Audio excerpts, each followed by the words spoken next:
Today we will be talking about the accounting principles and the accounting concepts कि किस principles और concepts पे accounts लिखे जाते हैं, and इसमें से कुछ ना कुछ is most likely to come in your 11th standard first term paper only. So मैं सबसे पहले बात करती हूँ concepts की, and first concept is business entity concept. The concept is business entity concept. If you even listen to me properly, you will understand and you might learn also. Business entity concept. What does this concept say? आपका business और आपका घर अलग है. This is you standing at your residence. Okay, घर पे खड़े हो आप. And this is your business. आपका factory है, आपका office है. This is your business. Business entity concept बोलता है कि you as a proprietor in business are different from you standing at home. दोनों सेम नहीं है. इसीलिए जब घर से इंसान पैसा लाता है बिजनेस में तो हम उसको कैपिटल बोलते हैं, और जब वो बिजनेस से कोई चीज मनीज और मनीज वर्थ विड्रॉ करके घर पे लेके जाता है तो उसको ड्रॉइंग बोलते हैं. This is called as capital and the reverse is called as drawing. यदि आप अपने घर में और बिजनेस में सेम ही पर्सन होते तो फिर कैपिटल और ड्राइंग की क्या जरूरत होती. Since we are treating business and your home as two separate things, इसीलिए बिजनेस एंटिटी कॉन्सेप्ट अभी वो क्या बोलता है, business has a separate entity and independent legal existence. Word याद करो, बिजनेस को क्या है, इंडिपेंडेंट लीगल एग्जिस्टेंस. कीवर्ड है business has independent legal existence distinct from the person who owes it. That is, the person who is handling the business is known as proprietor. Okay, so business has an independent legal existence. Business has nothing to do with your private affairs. That is, जो भी proprietor घर में कर रहा है वो अलग बात है, उस बिजनेस को कोई मतलब नहीं है आपके प्राइवेट अफेयर्स से.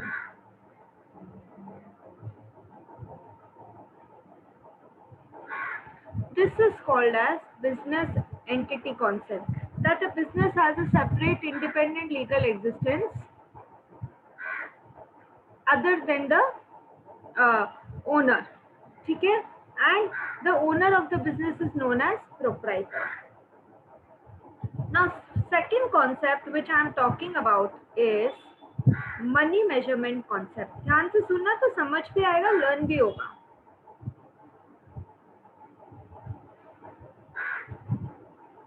Money measurement concept. अब मैं आपको दो चीज बोलती हूँ. मान लो Jeet is working for me as an employee. I am paying Jeet ₹3 lakhs per month. क्या मैं ये अपने बुक्स ऑफ अकाउंट्स पे रिकॉर्ड करूंगी कि मैंने जीत को सैलरी दिया है? यस और नो? Yes ma'am. करूंगी नहीं. बट द पॉइंट इज, अब जीत बहुत हार्ड वर्किंग एम्प्लॉय है. यदि वो मेरे ऑर्गेनाइजेशन को छोड़ के चला गया तो मेरे ऑर्गेनाइजेशन के लिए सेटबैक है. So the quality of employ, will I record that in my books of accounts? बहुत अच्छा एम्प्लॉय है, बहुत हार्ड वर्किंग है, ये सब मैं रिकॉर्ड करती हूँ. That I can't record in my books of accounts.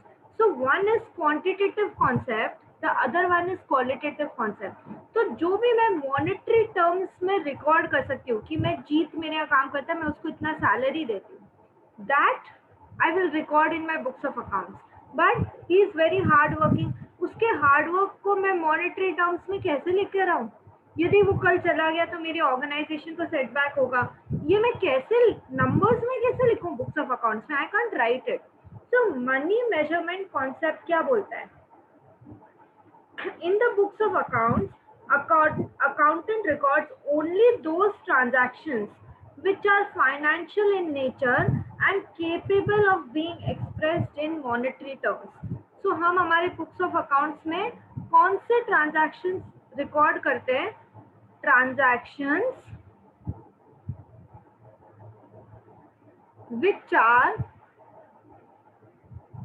financial in nature.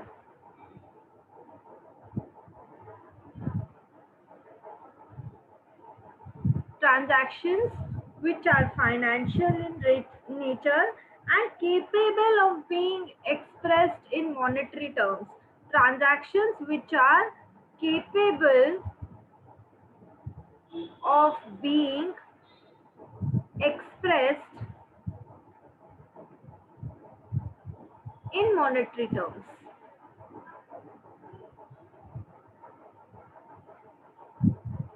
मैं बस वही ट्रांजैक्शंस को अपने बुक्स ऑफ अकाउंट्स में रिकॉर्ड करती हूँ और कोई ट्रांजैक्शन को मैं अपने बुक्स ऑफ अकाउंट्स जो कि मैं मॉनेटरी टर्म्स में रिकॉर्ड नहीं कर सकती उसको मैं बुक्स ऑफ अकाउंट्स में लिखती भी नहीं हूँ. तो क्या मनी मेजरमेंट कॉन्सेप्ट आपको समझ में आया? Yes or no? Yes, ma'am. Only one way. Yes, I am getting. Is only one student understanding?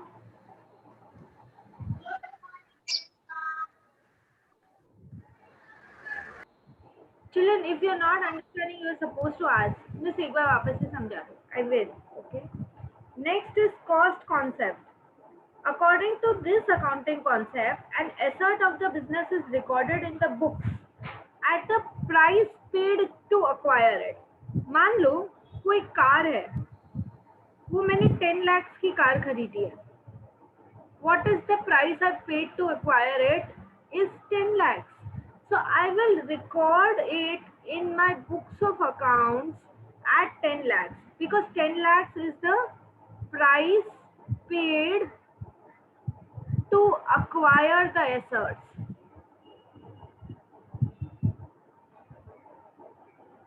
भले आज उस गाड़ी की वैल्यू घट के 5 लाख हो गई या भले आज उस गाड़ी की वैल्यू बढ़ के 15 लाख हो गई. आज मान लो कोई लैंड एंड बिल्डिंग है, प्लांट एंड मशीनरी है. जनरली गाड़ी की वैल्यू बढ़ती नहीं है, प्लांट एंड मशीनरी या मैं बोलती हूँ सबसे अच्छा वैल्यू जिसका वैल्यू अप्रिशिएट होता है लैंड एंड बिल्डिंग. तो उसकी वैल्यू बढ़ के हो सकता है 10 लाख में खरीदी हुई चीज आज 50 लाख की हो. तो क्वेश्चन ये है मार्केट वैल्यू 50 लाख है तो आप 50 लाख लिखोगे या जितने में आपने अक्वायर किया आपकी कॉस्ट है वो लिखोगे. So answer is because of cost concept you record the assets which you have purchased on cost in your books of accounts and not at market value. Remember it's not, वो लोग आपको trap करेंगे, market value भी देंगे साथ में, not at market value. Market value पे नहीं लिखना है. So land and building, plant and machinery, furniture and fixture, computer and printer, motor vehicle, ये सब आपके फिक्स एसेट्स होते हैं. तो आप कॉस्ट पे इसको रिकॉर्ड करेंगे. हाँ, हम आगे बात करेंगे कॉस्ट लेस डेप्रिसिएशन, लेकिन कभी भी market value that is higher of it, यदि वो हायर हो गई है तो उस पे कभी भी बुक्स ऑफ अकाउंट्स में उसको रिकॉर्ड नहीं करते. Is it clear? Yes, ma'am. मान लो कोई बिल्डिंग 2,50,000 की ली है, आज उसकी मार्केट वैल्यू 4 लाख है. You are not going to record it at market value. You are going to record it at cost in your books of accounts. Okay. Next concept is consistency.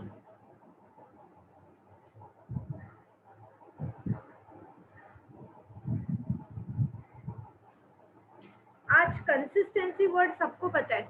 जैसे मैं बोलूंगी इस बच्चे को 8th स्टैंडर्ड में भी 90%, 10th में भी 92 और है ना 9th में भी 8, 9, 10 मतलब 90s में ही घूमता है, मतलब इसकी परसेंटेज कंसिस्टेंट है, ऐसा ही बोलते हैं ना.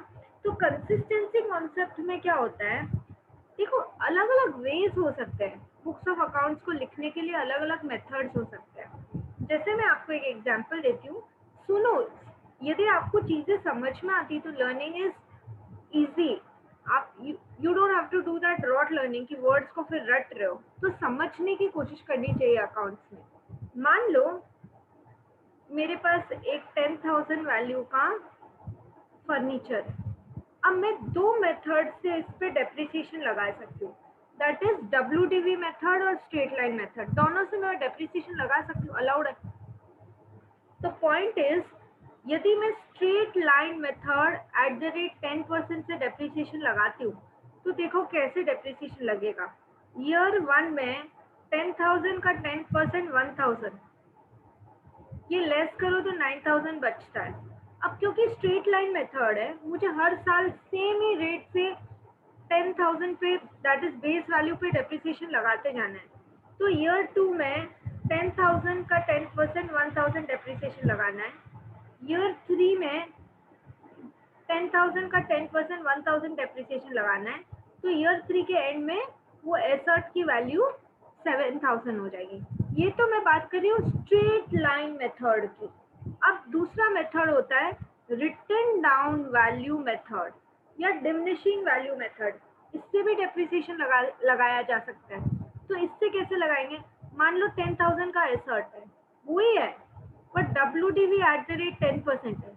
तो फर्स्ट ईयर तो 10,000 का 10% 1,000 मेरा डेप्रिसिएशन होगा और जो वैल्यू बचेगी वो 9,000 है। ठीक है। अब ईयर 2 में क्योंकि रिटन डाउन वैल्यू मेथड है, तो ये जो 10,000 माइनस 1,000 जो बुक वैल्यू बची है ना 9,000, इसका डेप्रिसिएशन लगेगा। लेस करो 10% of the book value, that is 900। ठीक है। और फिर बचा 9,000 माइनस 900, 8,100 बचा मेरे पास। 8,100 जो बुक वैल्यू है ना, इसका डेप्रिसिएशन लगेगा 10%, दैट इज 810। तो आप देखो स्ट्रेट लाइन मेथड में फर्स्ट ईयर डेप्रिसिएशन मुझे कितना लगा? 1,000, सेकेंड ईयर 1,000, थर्ड ईयर 1,000। जबकि रिटन डाउन वैल्यू में मुझे कितना डेप्रिसिएशन लग रहा है? First year 1,000, second year 900, third year 810। मतलब WDV में क्या आपने नोटिस किया कि स्टार्टिंग में ज्यादा डेप्रिसिएशन लगता है, फिर एंड में कम और कम, ऐसे जैसे जैसे ईयर्स नेक्स्ट नेक्स्ट नेक्स्ट जाते रहते हैं डेप्रिसिएशन कम कम कम होते रहता है। तो दोनों मेथड्स में अलग अलग डेप्रिसिएशन का अमाउंट आ रहा है, बट कंसिस्टेंसी प्रिंसिपल क्या कहता है कि आपने एक बार जो मेथड सेलेक्ट कर लिया, स्ट्रेट लाइन तो स्ट्रेट लाइन, WDV तो WDV, keep on following that same method year after year. Don't change that method until and unless law ये बोलता है कि आपको ये चीज का मेथड चेंज करके ये करना पड़ेगा। So what does consistency principle state? देखो वर्डिंग्स क्या जाते हैं। Accounting convention states that once a particular accounting practice, method or policy is adopted to prepare accounts, statements and reports, it should be continued for years together until and unless there are some unavoidable circumstances, or if law is saying ki you have to change your method. Okay, so one accounting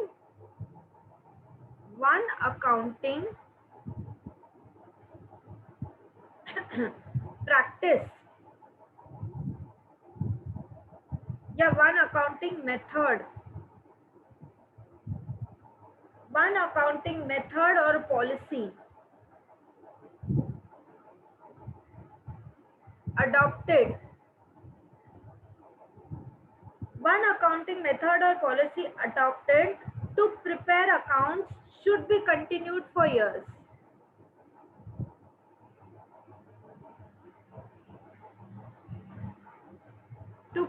To prepare accounts should be continued for years.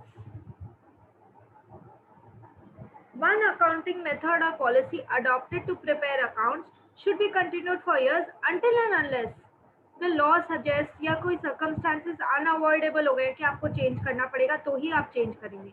My question is, क्या ये चारों चीज आपको समझ में आती है? तो मैं आगे जाती हूँ। नहीं आती है तो first children you should ask questions. It is your right to ask questions. किसी को कुछ पूछना है?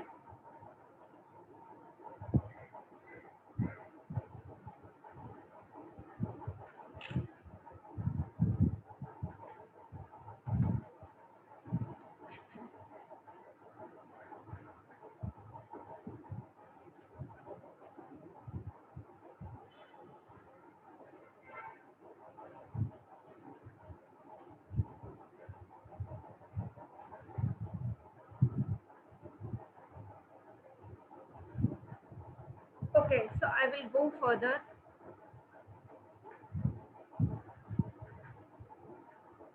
नेक्स्ट प्रिंसिपल की हम बात करते हैं, कंजर्वेटिज्म.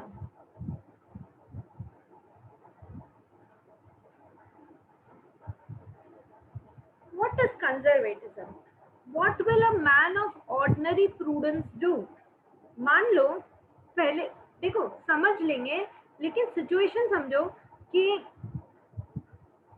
किसी ने आपको 1 करोड़ का ऑर्डर दिया है, कोई एडवांस नहीं दिया, नया नया आदमी है, आप उसको पहले कभी जानते नहीं हो, आपको 1 करोड़ का ऑर्डर देके गया है. क्या आप मान लोगे कि आपकी सेल हो गई है? या फिर आप तब मानोगे कि आपकी सेल हुई है जब भी वो आया, आपने प्रॉपर बिल या मेमो बनाया, उसने ऑर्डर दिया, आपको कुछ एडवांस दिया, आपने बिल काटा और उसको प्रेजेंट किया.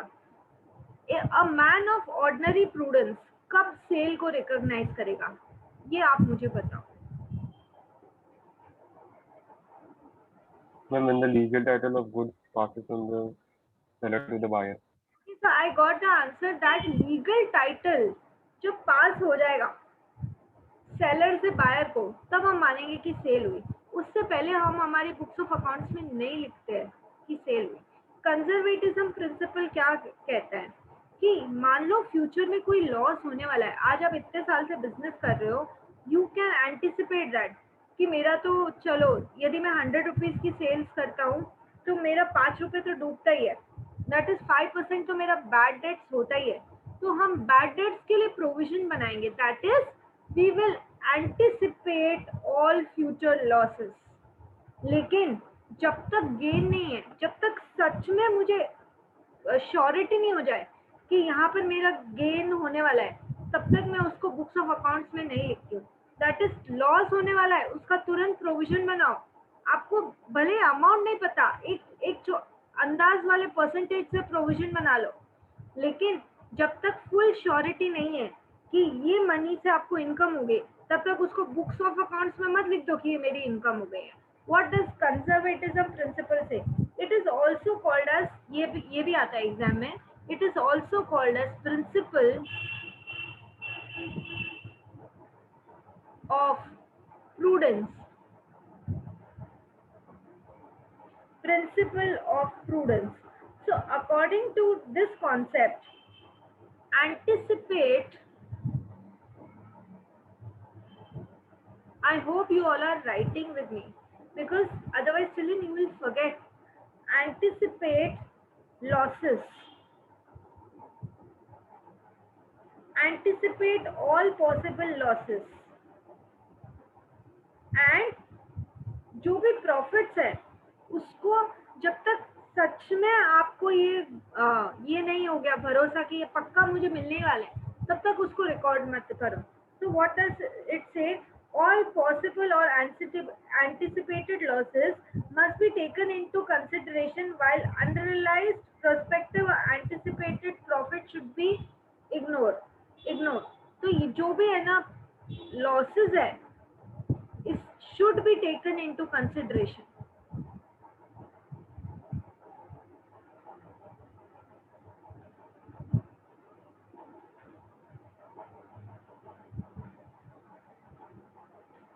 Losses should be taken into consideration, लेकिन prospective या anticipated profits should be ignored.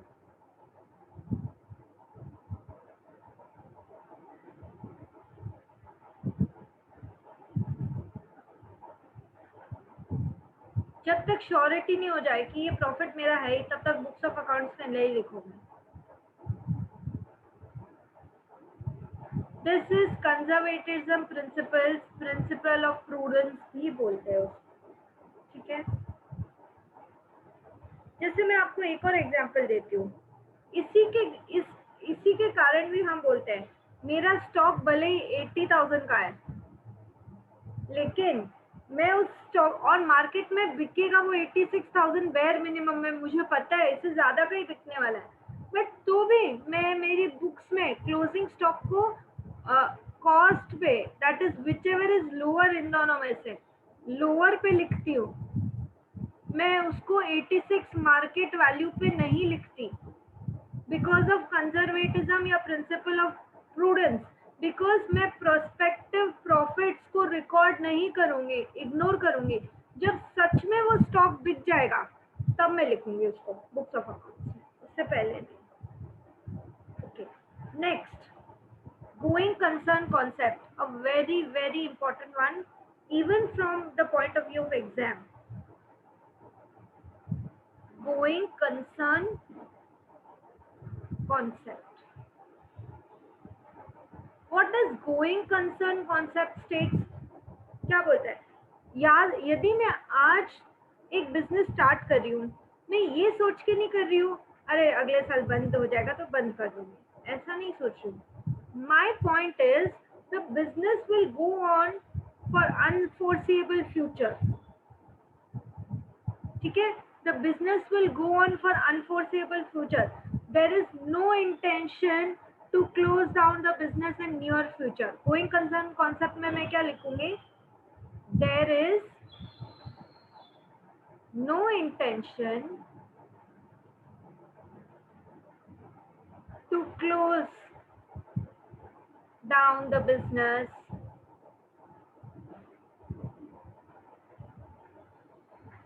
in near future.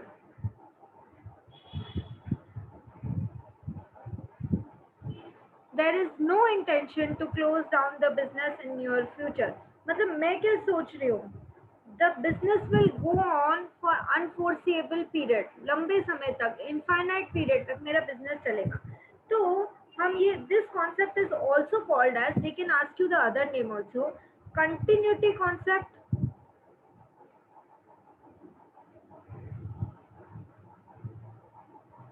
it is also called as continuity concept or permanency concept.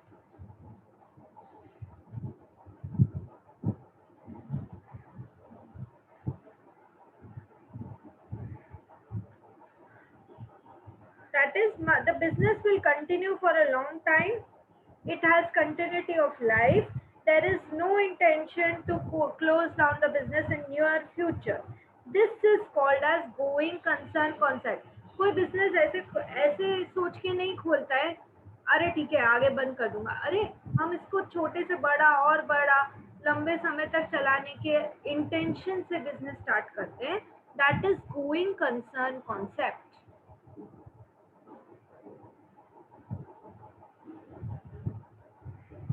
Next is realization concept.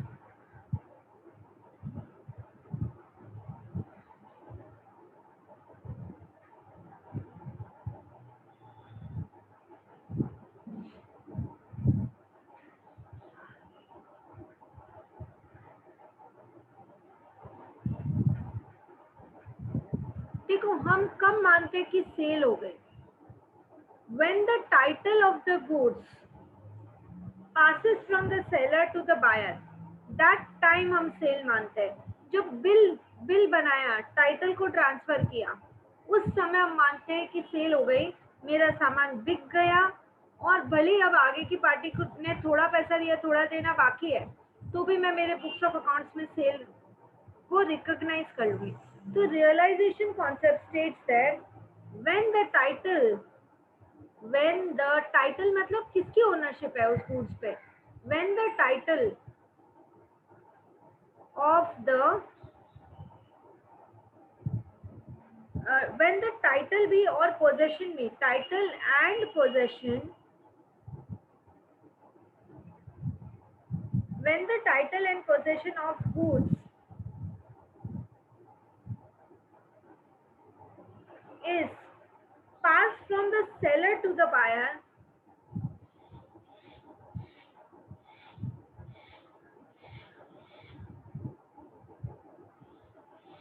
passed from the seller to the buyer. When the title and possession of goods is passed from the seller to the buyer in exchange of a payment. Free में नहीं देना है यार, ये business है. In exchange of payment.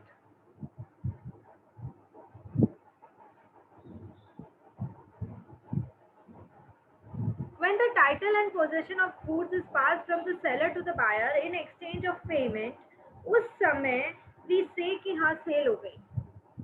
So when the title of the goods is passed from the seller to the buyer in exchange of payment is received from the buyer, that time we recognize the revenue. That is, we realize the revenue. We recognize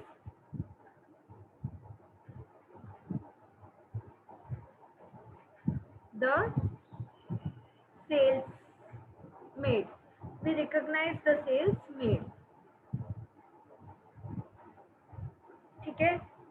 Revenue and income is considered to be earned on the date on which actual payment is received. ऐसा नहीं होता कि सच में payment आएगा तभी है ना मैं बोलूंगी कि सेल हुई है. नहीं, पेमेंट बाद में भी हो सकता है. इनफैक्ट रियल वर्ल्ड में क्रेडिट ट्रांजैक्शन ज्यादा होते हैं कैश ट्रांजैक्शन पे. दैट इज उधार की ट्रांजैक्शन, कि आज हमने बोल दिया है कि हाँ भाई हमने सामान खरीद लिया, हम पैसे 1 महीने बाद देंगे. ऐसा ज्यादातर बिजनेस में ऐसा ही होता है. So credit transactions are more than cash transactions.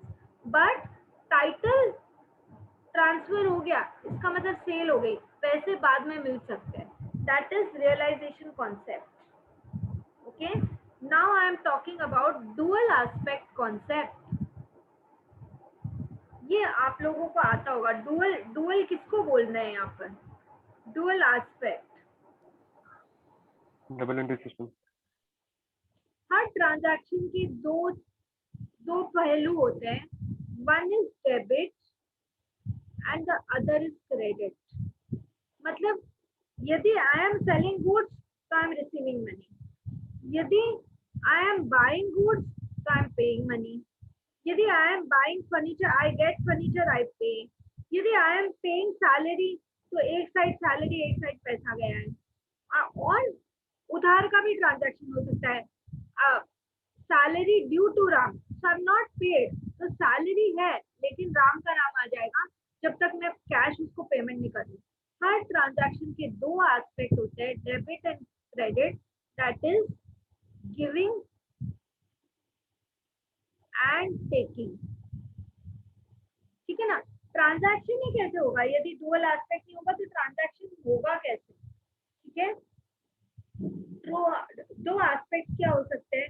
या तो एक्विजिशन होगा किसी एसेट का, या तो इंक्रीज इन एसेट होगा, या कोई एक्सपेंस आपने किए होंगे, या फिर कोई क्लेम का आपने पेमेंट किया होगा. कुछ भी हो सकता है. But there will be two aspects of one transaction, giving and taking. And उनको हम रिकॉर्ड कैसे करते हैं? Through the name of debit and credit. This is called as dual aspect concept. ठीक है. Now we are talking about accrual concept.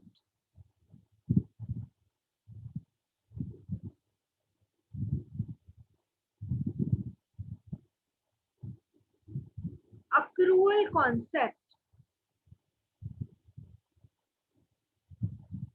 देखो, when will you recognize the revenue? When it is earned या when it is received? Revenue को कब recognize करें? Revenue is recognized कब? जब वो earn होता है तब, या जब वो receive होता है तब? So the answer is revenue is recognized when it is earned and not when it is received. वो receive तो आगे भी हो सकता है, 1 महीने बाद भी receive हो सकता है. तो हम ये बोलते हैं कि जैसे ही ट्रांजैक्शन ड्यू हुआ उसको रिकॉर्ड करो, पैसा बाद में आएगा चलेगा. So accrual concept states that the revenue should be recognized when it is earned and not when it is received. ठीक है. या पेमेंट करना है तब की बात नहीं है, आपने कोई लायबिलिटी अपने सर पे ले ली कि मुझे ये पैसा देना है, that time the transaction is due and the amount of revenue should be recognized. This is accrual concept. Due होते ही लिख दो बुक्स में, पैसा बाद में आता जाता रहेगा.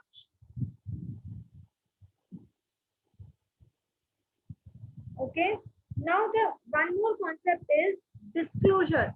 जो भी मटेरियल आइटम्स हैं उनको अपने बुक्स ऑफ अकाउंट पे डिस्क्लोज करो. डोंट हाइड, बिकॉज आपके बुक्स ऑफ अकाउंट देख के ही लोग डिसीजन लेंगे वेदर मुझे इन्वेस्ट करना है इसमें या नहीं इन्वेस्ट करना है इस कंपनी में. सो disclosure says that accounting must disclose all material facts and information. क्या डिस्क्लोज करना है? all material facts and information.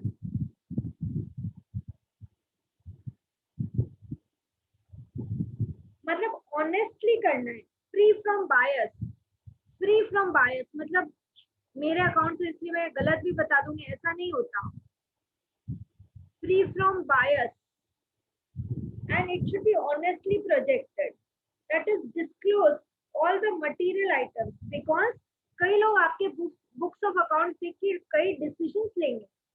Employees आपके बुक्स ऑफ अकाउंट देखते हैं, गवर्नमेंट देखती है, बैंक देखती है. Disclose a true and fair picture, not a wrong picture to the user of the account. That is disclosure.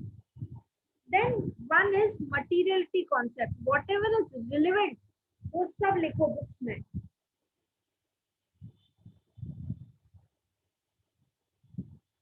मतलब whatever is relevant वो सब बुक्स ऑफ अकाउंट्स को दिखाना चाहिए. Material items should form part of your account. That is whatever is important to take decision. Decision making में जो भी चीज important है, जो भी चीज material है, जिससे किसी इन्वेस्टर का डिसीजन चेंज हो सकता है, वो मटेरियल या रिलेवेंट आइटम्स है. That should be disclosed in your books of account. वो हाइड नहीं करना है. जैसे आप पे एक केस चल रहा है, जो आप हार गए तो करोड़ों का नुकसान होगा, उसको फुट नोट में डिस्क्लोज करो कि हम पे एक केस चल रहा है. All relevant information